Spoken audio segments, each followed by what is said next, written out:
प्रदेश के मुख्यमंत्री योगी आदित्यनाथ ने कहा कि उनकी सरकार सबको सुरक्षा और विश्वास की गारंटी लेकर सत्ता में आई थी, जिसे लगातार पूरा किया जा रहा है। उन्होंने कहा कि राजनीति का अपराधीकरण नहीं होने दिया जाएगा। उन्होंने मुजफ्फरनगर में पिछले वर्षों में हुए दंगों की बात रखी और उपस्थित जनसमूह की नब्ज टटोलने की कोशिश की। उन्होंने जनसमूह को सोचने पर मजबूर किया। योगी आदित्यनाथ जनपद मुजफ्फरनगर के खतौली में एक जनसभा को संबोधित कर रहे थे। जनपद मुजफ्फरनगर की खतौली विधानसभा सीट पर 5 दिसंबर को उपचुनाव होना है। सीधा मुकाबला भाजपा और रालोद सपा गठबंधन के बीच है। जहां भाजपा ने पूर्व विधायक विक्रम सैनी की पत्नी राजकुमारी सैनी को मैदान में उतारा है, तो वहीं रालोद सपा गठबंधन ने मदन भैया को मैदान में उतारा है। कांग्रेस और बसपा ने अपने अपने प्रत्याशी नहीं उतारे हैं। ऐसे में यह चुनाव बड़ा ही रोमांचक हो गया है। सैनी और गुर्जर बाहुल्य इस क्षेत्र में यह चुनाव बेहद महत्वपूर्ण हो गया है। बुधवार को सूबे के मुखिया योगी आदित्यनाथ ने नवीन मंडी स्थल पर एक चुनावी सभा को संबोधित किया। अपने संबोधन की शुरुआत उन्होंने मुजफ्फरनगर की धरती को नमन करते हुए की। इसके बाद उन्होंने मुजफ्फरनगर के सूरमाओं की कहानी भी सुनाई और चुनावी माहौल को देखते हुए 2013 में हुए दंगे का दर्द भी याद दिलाया। योगी बोले कि जो गलत करेगा उसके साथ सही कैसे हो सकता है। उन्होंने दावा किया कि अब तक उनकी सरकार ने लोगों की सुरक्षा का पूरा जिम्मा उठाया है और भविष्य में भी उठाते रहेंगे। उन्होंने दावा किया कि राजनीति का अपराधीकरण नहीं होने दिया जाएगा। उन्होंने दावा किया कि व्यापारियों को सुरक्षा दी गई है और कैराना व कांधला से पलायन रोका गया है। मुजफ्फरनगर में जब सांप्रदायिक दंगे हुए थे तब यहाँ समाजवादी पार्टी की सरकार थी और वह सत्ता रामपुर से चल रही थी, वरना ऐसा ना होता तो दंगे कभी नहीं होते। उन्होंने रालोद पर तंज कसते हुए कहा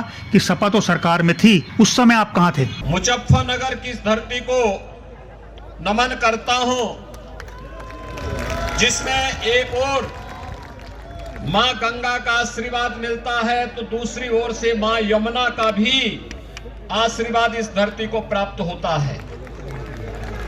भाइयों बहनों, भागवत की धरती भी सुख तीर्थ इसी जनपद में पड़ता है और आप सब जानते हैं कि गंगा नहर के माध्यम से खतौली विधानसभा क्षेत्र मां गंगा का आशीर्वाद प्राप्त करता है। इस धरती को कोटि कोटि नमन करते हुए आज भारतीय जनता पार्टी के प्रत्याशी श्रीमती राजकुमारी सैनी जी के समर्थन में भारतीय जनता पार्टी को समर्थन देने के लिए चौधरी यशवीर सिंह जी ने, अभिषेक गुर्जर जी ने, श्री भोपाल सिंह गुर्जर जी ने और 2 निर्दलीय प्रत्याशी श्री प्रदीप ठाकुर और श्री रविंद्र जी ने अपना समर्थन भारतीय जनता पार्टी के प्रत्याशी को दिया है। मैं इन सब का हृदय से स्वागत करता हूं। हम सब जानते हैं ये धरती धर्मों की धरती है, तो यह शांति का संदेश देती है, लेकिन जब धर्म पर संकट आता है इस धरती ने क्रांति का संदेश भी दिया है। कौन सा ऐसा कालखंड है जब इस धरती ने अपने संदेश को न दिया हो, चाहे वह महाराजा रणजीत सिंह की सेना में उनके प्रमुख सेनापति के रूप में चौधरी शहजाद सिंह के योगदान का स्मरण करने का दिन हो, या फिर देश की आजादी की लड़ाई में प्रथम स्वतंत्र समर में श्री कोतवाल धन सिंह गुर्जर के नेतृत्व में लड़ी गई इस लड़ाई के अभियान को आगे बढ़ाने का कार्यक्रम रहा हो, कि सचिन और गौरव जैसे शहीदों की स्मृतियों को बनाए रखने के लिए और आने वाले समय में किसी नौजवान को अपना बलिदान न देना पड़े, इस दृष्टि से हम सब श्रीमती राजकुमारी सैनी को विजयी बनाने के लिए मतदान अवश्य करें। तब समाजवादी पार्टी की सरकार थी, महीनों कर्फ्यू था, लोगों को अपने घरों से पलायन करना पड़ा था, हजारों हिंदू नौजवानों को जेल के अंदर ठूंस दिया गया था। तब सपा के नेता तो नहीं आ सकते थे, लेकिन लोकदल के नेता कहां थे? आज पूछा जाना चाहिए इन लोगों से, तब लोकदल कहां था? तब तो ये पूछने नहीं आए थे। और भाइयों बहनों, हम लोगों ने मेहनत से प्रधानमंत्री मोदी जी के मार्गदर्शन और आशीर्वाद से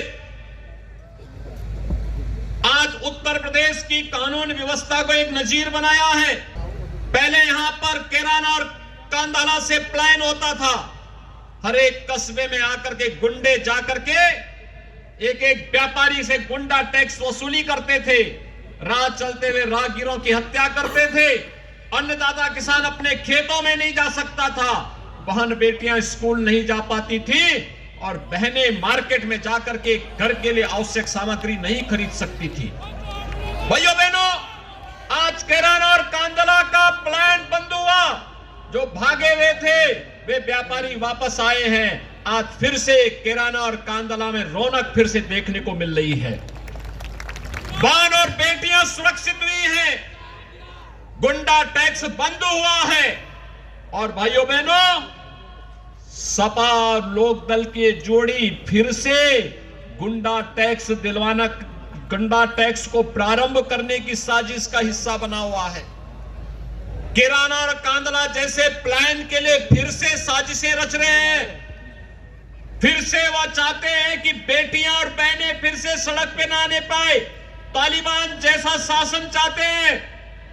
लेकिन आपको मैं ये गारंटी देने के लिए आया हूं कि भारतीय जनता पार्टी की डबल इंजन की सरकार किसी भी प्रकार के अराजकता और गुंडागिर्दी को पनपने नहीं देगी।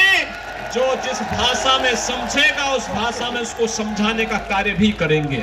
योगी आदित्यनाथ ने लोगों को भरोसा दिलाया कि जैसा विकास पूरे प्रदेश में हो रहा है वैसा ही विकास खतौली में होगा। उन्होंने कहा कि व्यापारियों को सुरक्षा दी गई है। अब व्यापारी रात को घर जाते हुए डरता नहीं है। बहन बेटी आराम से स्कूल जाती है और बाजार जाती है। गुंडे और मवाली जेल की हवा खा रहे हैं। अपराधियों से उन्हीं की भाषा में निपटा जा रहा है। उन्होंने भाजपा प्रत्याशी राजकुमारी सैनी के पक्ष में मतदान करने की अपील की और कहा कि मोदी जी के कुशल नेतृत्व में यह देश तरक्की कर रहा है और करता ही रहेगा। क्या हम शांति बना पाते, सुरक्षा दे पाते, किसी प्रकार की यहां पर हर व्यक्ति के सामने इतना बेहतर माहौल दे पाते? अन्नदाता किसान अपने खेतों में नहीं जा पाता था, क्योंकि खेतों में जैसे वह जाता था तो भाइयों बहनों उससे पहले उसके खेत का सामान उठा लिया जाता था, किसान की हत्या कर दी जाती थी। आज तो ऐसा नहीं है।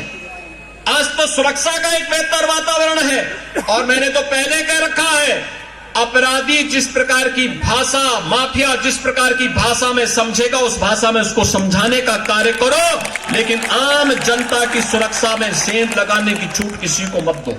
जिन लोगों ने सचिन और गौरव जैसे नौजवानों के साथ क्रूरता ढाई थी, उनके सिपा सालारों के साथ क्या हो रहा है? यहां के सम्मान और स्वाभिमान की रक्षा करने के लिए उन्होंने अपनी सदस्यता गंवाई। और मैं देख रहा था सदस्यता जाने के बाद भी उनके चेहरे पर कहीं कोई शिकन नहीं।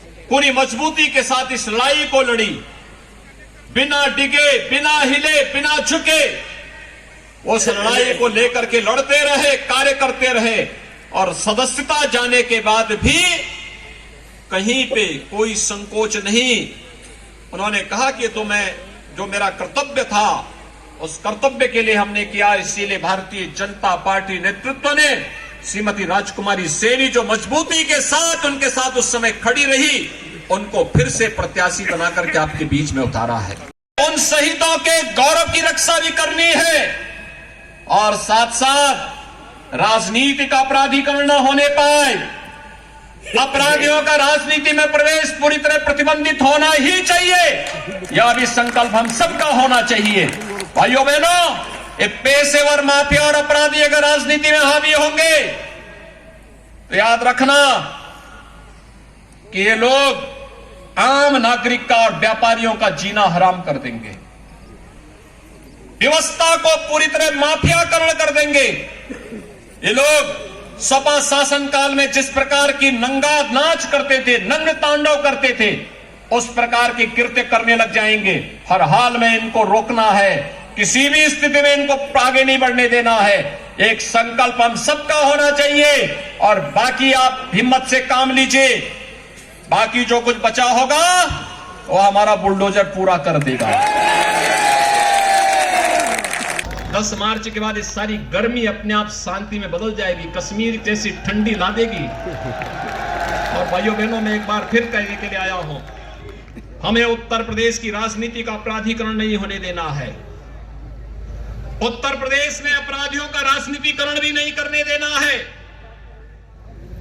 उत्तर प्रदेश में बहन बेटियों की सुरक्षा में किसी को सेंध नहीं लगाने देना है।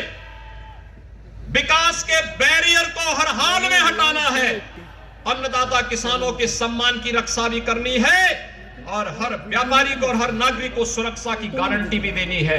और इस देश से मैं एक बार फिर से आपको आश्वस्त करने के लिए आया हूं। भारतीय जनता पार्टी ने श्रीमती राजकुमारी सैनी को अपना प्रत्याशी बना करके आपके बीच में उतारा है। भाइयों बहनों, श्रीमती राजकुमारी सैनी भारतीय जनता पार्टी के कर्मठ कार्यकर्ता के रूप में काम की है। विपरीत परिस्थितियों में जूझते हुए उन्होंने यहां पे कार्य किया है और आज फिर से आपके बीच में एक प्रत्याशी के रूप में अब आपके बीच में है। आप सबसे मेरी अपील होगी, कमल चुनाव चिन्ह पर एक एक घर में जाकर के भारी पैमाने पे मतदान करिए और जीत के रिकॉर्ड को तोड़ करके श्रीमती राजकुमारी सैनी को भारी बहुमत से विजयी बना करके लखनऊ भेजे।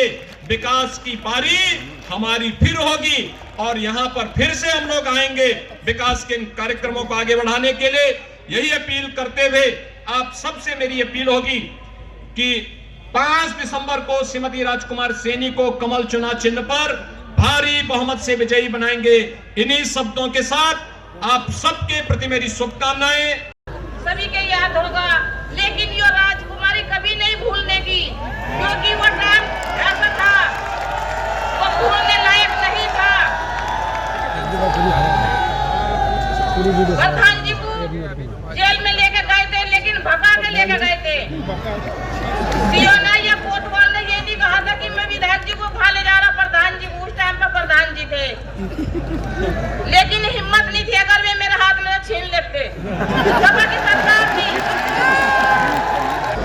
जिस टाइम हम मिलाई पे गए, हम 8-10 दिन के बाद मिलाई पे गए, कर्फ्यू लगा हुआ था। मेरे 4 बच्चे छोटे छोटे थे, मैं छोटे लड़के को अपने साथ लेकर गई मुजफ्फरनगर जेल में। लेकिन वहाँ सबकी पर्ची भूल गई, हमारी कोई पर्ची नहीं भूली। हम दोनों माँ बेटे वहाँ खड़े रहे, फिर हमारी पर्ची भूली। हमने कहा भाई ये पर्ची हमारी है। उन्होंने पर्ची देखकर पलट के कहा कि इससे मिलाई नहीं होने की। हमने उससे बहस करी, क्यों नहीं होने की मिलाई। उन्होंने बार बार यही कहा कि मिलाई नहीं होने की। हमने कहा कारण बताओ क्यों नहीं होने की। हम आगे आने के बाद अपने घर आए, वकीलों से पूछा। हमारे पूरे भारतीय जनता पार्टी के विधायक, नेता और हमारे कार्यकर्ता सब लगे हुए थे, लेकिन किसी को नहीं पता था कहाँ भेज दिए गए। रातों रात हमीरपुर जेल में भेज दिए, जो कभी हमने नाम भी नहीं सुना था। खतौली विधानसभा उपचुनाव के लिए 5 दिसंबर को मतदान होना है। ऐसे में 3 दिसंबर तक ही चुनाव प्रचार हो पाएगा। अंतिम समय में योगी आदित्यनाथ की इस सभा से चुनावी माहौल कितना बदलता है, यह तो परिणाम आने पर ही पता चल सकेगा। लेकिन विरोधी खेमा भी अपनी पूरी ताकत झोंक कर चुनाव प्रचार में लगा हुआ है।